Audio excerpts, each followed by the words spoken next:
Mga 30-35 minutes pa raw po, sir. Malayo ka po yun. Malapit siya, oh. Sige sir. Pasensya na po. Pa-cancel na lang sir. Pasensya na po. Yung nalalayuan sila. Nalayo pa naman talaga. Mga 11 kilometers away mga kaswabe. Shoutout muna sa ating kaswabe. Biyahe Moto PH. Ingat sa biyahe sir. Good morning mga kaswabe. Araw na naman ng Sabado. Araw na sideline. Biyahe tayo sa Lalamove at Grab Express. Noong mga nakaraang linggo mga kaswabe, puro Lalamove lang ang biyahe natin. So 2 beses tayo naka 5,000 pesos ngayong December. Tapos nung unang linggo, naka 4,000 pesos tayo ngayon, mga kaswabe. So ngayon, baka magtampo sa akin si Grab Express kasi hindi pa ako bumagawa ng Grab Express. So mag Grab Express tayo ngayon mga kaswabe, pero ang target lang natin for the day, 4,000 pesos na gross income. Sa Grab Express mga kaswabe kasi hindi pwede yung double booking, no? Single lang, pero mataas naman yung rate, no? Tapos usually maliliit lang yung mga items na pinadadala, so hindi ganun pagod. So yun ang goal natin for today mga kaswabe, 4,000 pesos na gross income sa Grab Express at saka Lalamove. Kukuha tayo ng Lalamove ng mga bookings kapag napunta tayo sa mga outside ng Metro Manila na wala tayong makuhang Grab Express bookings mga kaswabe. So yun, tingnan natin kung saan tayo dadalhin ni Lalamove at Grab Express ngayong araw na to. At kung maabot natin ang ating sideline goal na 4,000 pesos na gross income mga kaswabe. Teka muna, mag-online na muna tayo. Mag-selfie muna tayo dito sa Grab Express.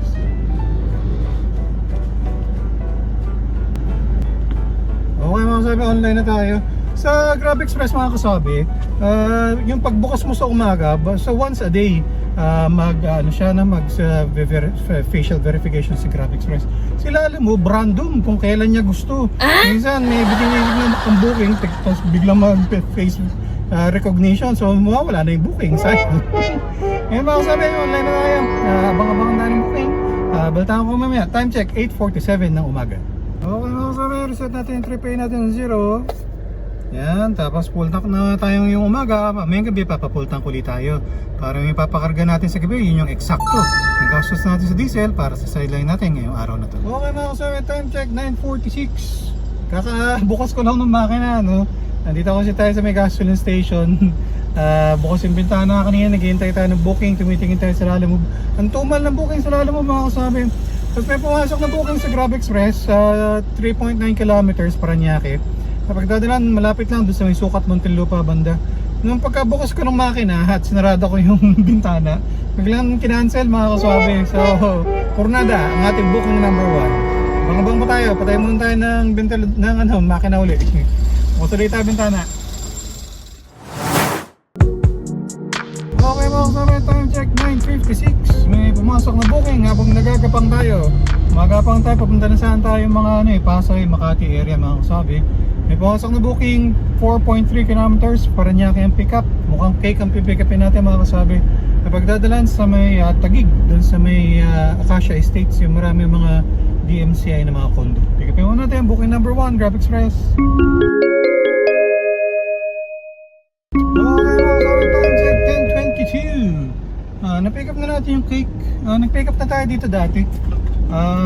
Maliit lang naman siya, 1 layer na cake. So nalagay natin doon sa gitna. Tapos hinarangan natin ng planggana para hindi siya mag-slide mga kaswabe.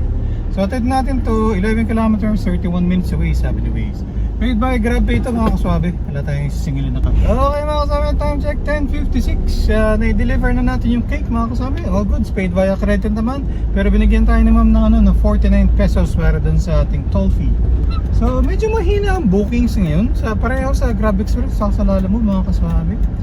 Labas muna tayo dito sa subdivision, tapos hanapan tayo ng next booking mga kasama. Dito tayo sa Taguig. Okay mga kasama, sakto 11 ng umaga. Kakasabi ko lang na mahina ang booking. May pumasok na booking mga kasama, 600 meters away lang raw dito rin sa loob ng subdivision. Pick upin muna natin 3 minutes away. Pagtaas ang pagdadalan sa Diliman, Quezon City raw. Paid by Grab Pay pa rin mga kasama. Teka, pop muna natin yung Lalamove. Tangkon ako tumitingin ako. Ito mo na. Okay mga kasama, time check 11:08. Na-pick up na natin yung items. Isang paper bag lang naman siya. Pagkain raw yung laman, sabi ni mami. Pero hindi naman raw babasikin, all goods. At ito natin sa may Quezon City mga kaswabe, 1 hour away, 22 kilometers. Project 6, doon tayo dadaan sa may Visayas Avenue mga kaswabe. Paid via credit to mga kaswabe, pero binigyan tayo naman ng 100 pesos. tayong tip. Ayos. Nice.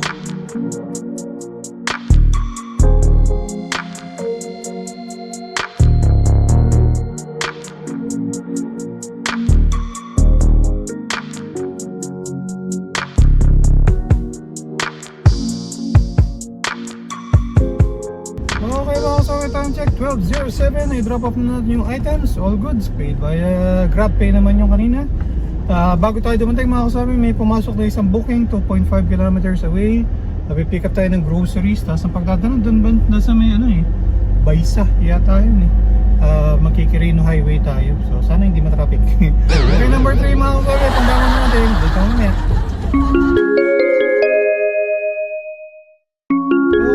Time check 12:21. Na-pick up na natin yung mga groceries. Konti lang naman siya. Dalawang maliliit lang naman na box. Tapos may isang paper bag. Hinahabol lang natin yung grace period dito sa parking mga kasabi. Dito ko mamaya. Atid natin 5.3 kilometers, 20 minutes away. Okay mga kasabi, time check 12:58. Na-drop off na natin yung mga groceries. All goods.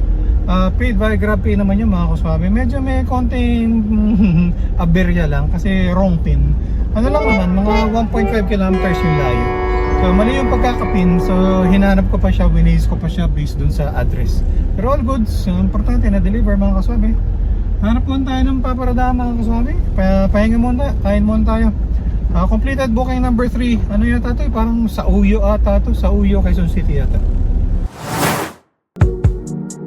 Okay mga kaswabe, time check 1:34. Nagpahinga tayo, bumili rin tayo ng pasulubong natin. Pero may pumasok na booking mga kaswabe. Medyo malayo-layo, 4.8 kilometers. Old Balara, Quezon City. Malayo-layo ang pagdadala mga kaswabe. Punta tayo ng Angono, Rizal. Wow. So mga outside Metro Manila tayo. Malaki naman yung rate, okay naman yung rate. Kaya lang ang concern ko dun is yung pabalik ng Manila. So baka mag-abang na tayo na lalamove para may makuha tayo. So habang papunta tayo, medyo ilang minutes ba sabi ni Waze? Mga 20 minutes away sabi ni Waze. Update muna kayo sa ating segment. Ang ating segment na ang pasalubong ni Kaswabe. Okay, pag nagagawi ako dito sa area na to, Fairview yata itong area na to Ito yung gusto ko talagang bilhin para iuwi kila Mrs. Swabe at Junior Swabe. Pasalubong natin ngayong araw na to ay mga Kaswabe, piano, mga assorted na piano. Sarap ito mga Kaswabe. Ilang beses na akong bibilin to Sarap. Yan ang pasalubong natin mga Kaswabe, piano. Okay mga Kaswabe, time check 1:58. Na-pick up na natin, regalo siya. Medyo malaki yung box, tas may isang maliit na box. 1,078 yung bill ni sir. Pinagyan niya tayo ng 1,100 sa Gcash. So may tip tayo na 22 pesos mga Kaswabe. So malayo-layo itong biyahe natin mga Kaswabe. Angono, Rizal. Sabi ni Waze, 30 kilometers away, 1 hour 20 minutes. So yun, pero pagdating natin siguro sa mga Taytay banda, bukas na tayo ng lalamove, abang na tayo ng booking. Kasi baka nag-aalangan ako, baka wala tayong makuha na booking sa Grab Express doon mga Kaswabe.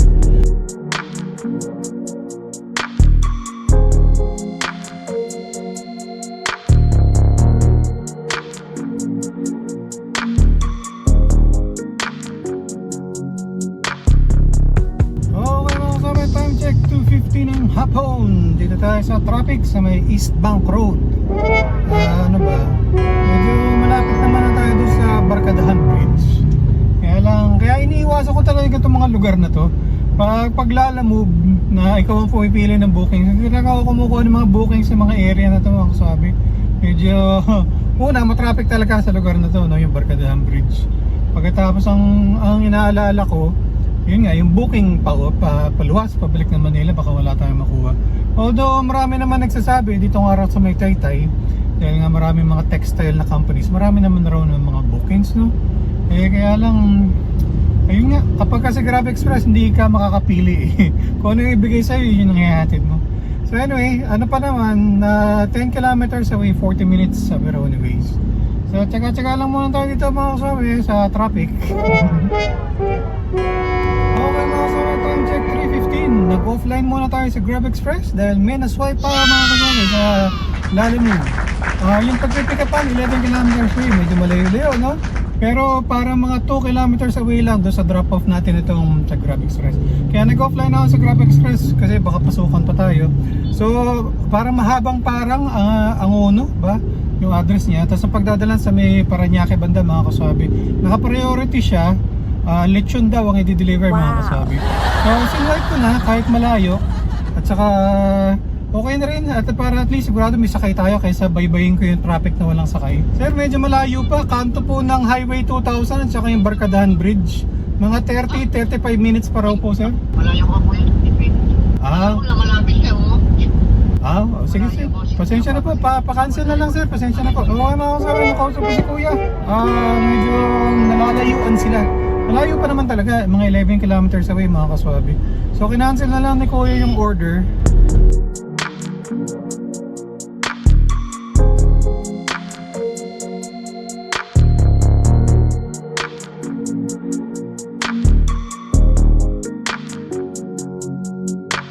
Okay mga kasama, time check 3:51. Dito tayo sa may mahabang parang Angono, Rizal. Na-drop off na natin yung items, all goods. Bayad naman na yung kanina.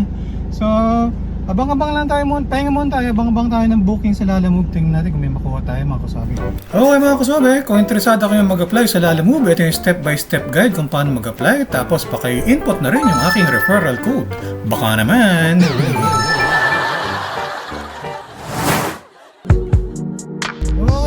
Time check 5:11 mula doon sa mahabang parang sa Angono. Nagpahinga tayo ng konti pero gumapang na rin tayo. Wala tayong nahanap sa Lalamove mga kaswabe. Tapos sa Grab Express, ngayon lang may pumasok 200 meters away. Nandito tayo sa may Rosario, Pasig. Ang pagdadalan raw sa may Baysa. So yun, pick upin muna natin. 2 minutes away lang raw, sabi ni Way. Okay mga kaswabe, time check 5:18. Na-pick up na natin, 3 boxes lang naman. Paid via GrabPay, so wala tayo sisingilin na cash mga kasabi.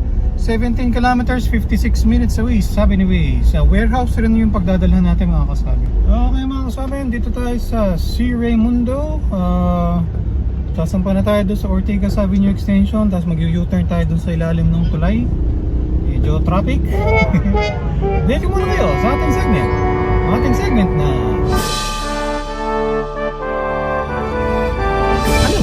sabi ni Kaswabe. Ano Kaswabe? Si Sir Sakura Saigetsu. Ang tanong niya, Idol, okay lang ba mag-cancel driver ng booking? Ang masasabi ni Kaswabe. Okay mga Kaswabe, yung tayong mga driver sa Lalamove at Grab Express, may option naman tayo no, na mag-cancel ng booking.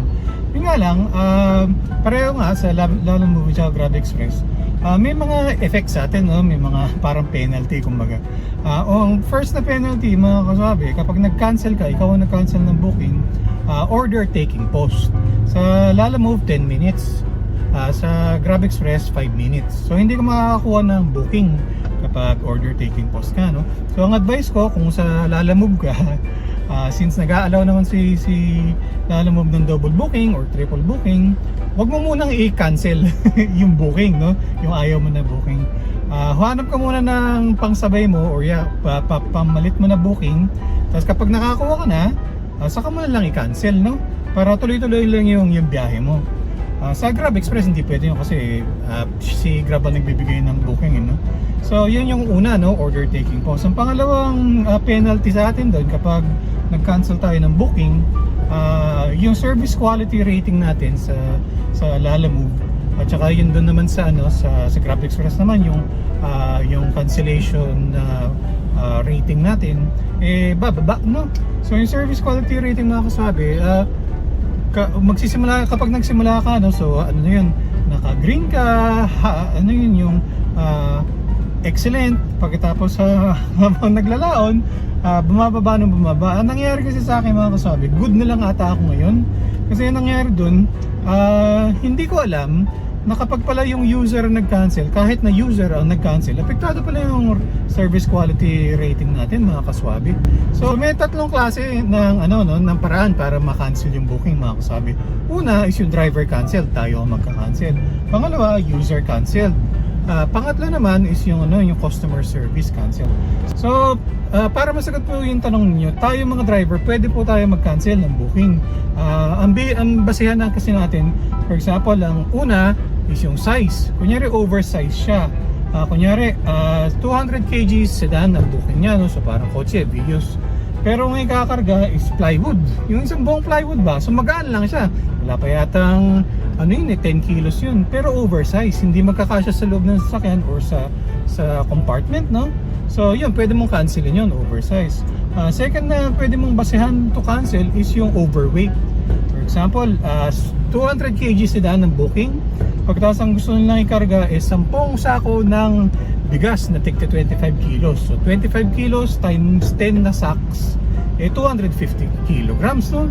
So overweight na yun. Pwede mong cancelin yun, mga kasabi. Tapos ano pa ba? Kung ikaw lalamove delivery kagaya ko, no? Tapos gustong sumakay pasahero, bawal yun, mga kasabi. So pwede mo rin cancelin yun, no? Tapos i-advise mo na yung customer na sa Lala Ride sila mag-book. Kasi kaya nga merong Lala Ride para pwedeng magsakay ng pasahero. So yun yung mga sample na pwedeng mong i-cancel yung booking.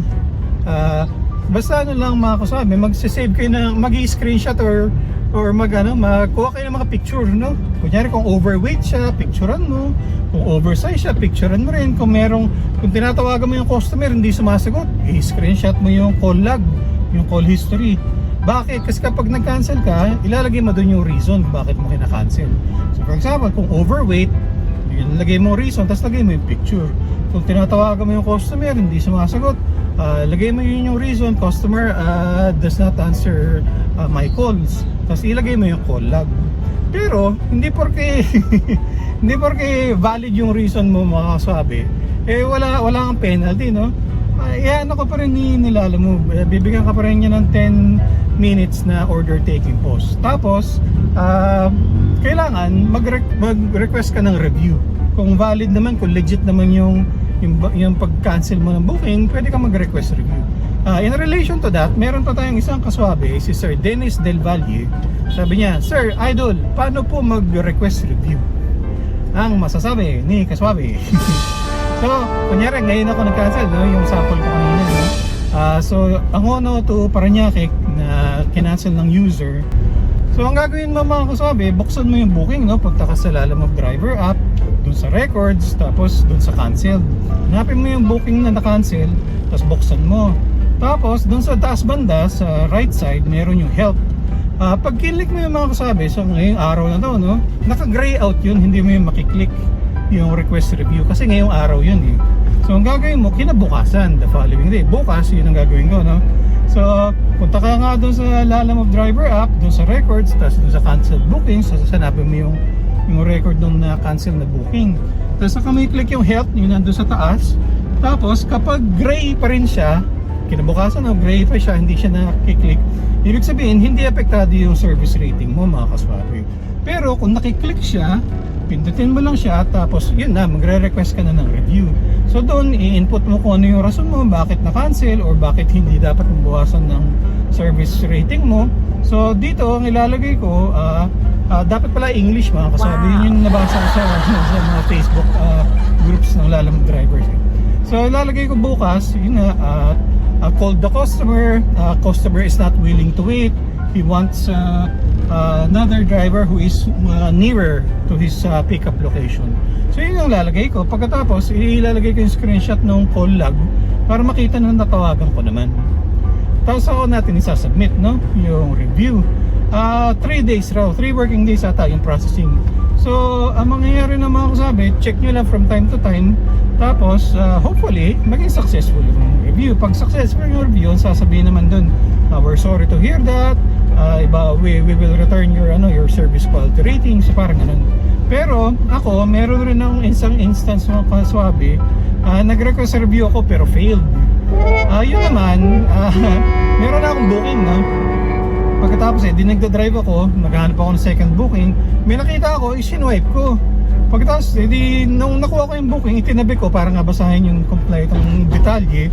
Iba pala yung na-swipe ko, parang pasaliwa dun sa current na booking ko. So cancel ko yung booking. Tapos nilagay ko yung reason ko dun, swipe the order, mistakenly swipe ako the booking.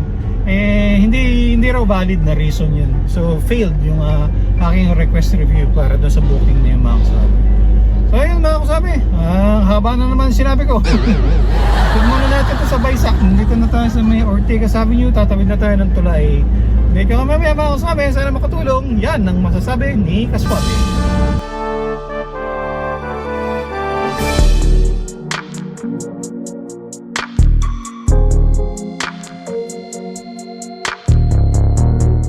Okay mga kasabi, time check 6:29. I-drop off na natin yung mga tatlong boxes dito sa warehouse, dito sa may Baysak mga kasabi. Paid by GrabPay, so wala tayong silingin na cash. Medyo mahigpit dito sa kanila. Talagang may mga gate pass pa at saka may card pa para mapabuksan ako ng gate mga kasabi. So abang-abang tayo ng booking sa Lalamove mga kaswabi kasi baka lang wala na tayong makuha ang Grab Express sa ganitong oras. Hello po, magandang gabi po sa Lalamove po. Lalamove po? Opo, yung pipick upin po sa Navaliches, dadalhin po sa may Paranaque. At tatanong ko lang po kung anong items po ikakarga. Vape lang po, vape. Ha? Ma'am, yung delivery po, dyan po sa may Paranaque, no? Tama po. Opo, dyan po yung bayad, ma'am. Opo, dito din po yung bayad. Ma'am, tinatawagan ko hindi sa Navaliches, ma'am, hindi po sumasagot. Pero sige ma'am, papunta na rin naman na po ako. Sige po, sige po. Salamat, Sabihan na ma'am. lang po namin. Opo, Thank salamat you po ma'am, bye. Thank you, bye.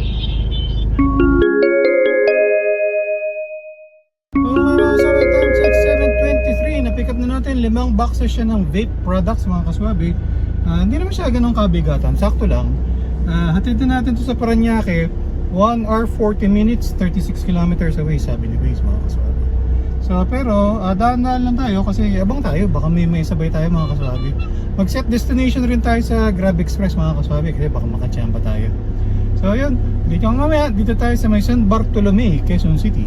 Okay mga kaswabi, time check 8:14. Dito tayo sa EDSA. Kanina, mula dun sa San Bartolome hanggang halos dito. Hanggang dun sa Mandaluyong Bridge ba. Swabe yung biyahe natin eh. Kaya nang pagdating dito sa EDSA, dun sa may Buendia na banda mga kaswabi, ito na, nag-traffic na. Inaayos kasi yung EDSA. Yung hanggang January to, di ba? Using yung EDSA. So yung traffic tayo mga kaswabi. Ang sabi ni Waze, 51 minutes pa raw, 9:05 PM tayo makakarating. So tapos wala rin tayong na-swipe mga kaswabi na isasabay. Na-priority pala kasi itong booking natin. So try to complete ongoing orders first. Yun ang sabi ni Waze. So pero abang-abang pa tayo, baka may kachampo pa tayo. Mas naka-set destination pa rin naman tayo sa Grab Express, baka may makuha pa tayo. Okay mga kasama, time check 9:36. Na-drop off na natin yung mga vape products, 5 boxes. Medyo napatagal tayo kasi una, hindi sumasagot sa tawag si ma'am. So anong nangyari, mabuti na lang, malapit lang sa guardhouse no, yung tindahan nila. Kaya lang, ayaw kong papasukin ni Kuya Guard kasi raw hanggang alas 8 lang raw pwede mag-deliver ang Lalamove. So anyway, so pinark ko muna sa labas, tapos nilakad ko, pinuntahan ko sila doon sa shop. So may nagbabantay doon, so tinawagan niya yung boss niya. Tapos kinausap na lang nila yung Kuya Guard na payagan ako kasi malapit lang naman. Ihatid ko lang naman. So all goods, 864 lang yung bill ni ma'am. Binigyan niya tayo ng 890. So may 26 pesos tayo na tip. Nice! So dito na tayo sa Paranaque mga kaswabe. Malapit na rin tayo sa home base. So dahil lang tayo sa gasoline station, pagkasalan muna tayo. Okay mga kaswabe, naka 189.5 kilometers tayo ngayong araw na to. Tapos full tank na ulit tayo. Full tank tayo ng umaga, tapos ngayong gabi pa full tank ulit. Yung pakarga natin ngayong gabi, yan yung eksakto. Nagasos na sa diesel para sa sideline natin ngayong araw na to. Okay mga kaswabe, time check 9:46 ng gabi. So parang halos 13 hours tayo sa kalsada ngayong araw na to. Okay mga kaswabe, 1 hour 20 minutes bago tayo nakakuha ng next booking natin mula doon sa Angono Rizal mga kaswabe. Computer naman natin kinita natin mga kasabi sa Grab Express, 5 bookings to 810, Grab Express incentives 117, isang booking sa Lalamove 689, sa cash tips 148. Ang gross income natin ngayong araw to 3,764 pesos. Mga ginastos naman natin, diesel 830 pesos, budget for car maintenance 300, food 150 pesos. So sa 13 hours na sideline, ang net na income, yung malinis na take home pay natin, 2,484 pesos. Nice! Update naman sa ating incentive savings mga kusabi. Grab Express incentives 117, cash tips 148, so total natin 265 pesos. Alright. Okay mga kasabi, hindi natin na-hit ang ating sideline goal ngayong araw na to. Medyo tumumal na talaga sa Lalamove. Pagkatapos sa Grab Express, yung usual naman na bookings naman sa Grab Express mga kasabi. Medyo na-olats lang yung booking natin yung papuntang Angono. Kasi nga wala tayong nakuha booking na pabalik ng Metro Manila. Tapos yung nakuha sana nga natin na na Angono papuntang Parañaque na Lalamove, kinancel kasi medyo nalalayuan sa akin. Matagal raw ako makakarating, lechon kasi hindi deliver. Baka pagdating hindi na malutong yung lechon. So yun na mga kabe, yan ang Sabado sideline natin sa Lalamove at Grab Express year end na sideline natin.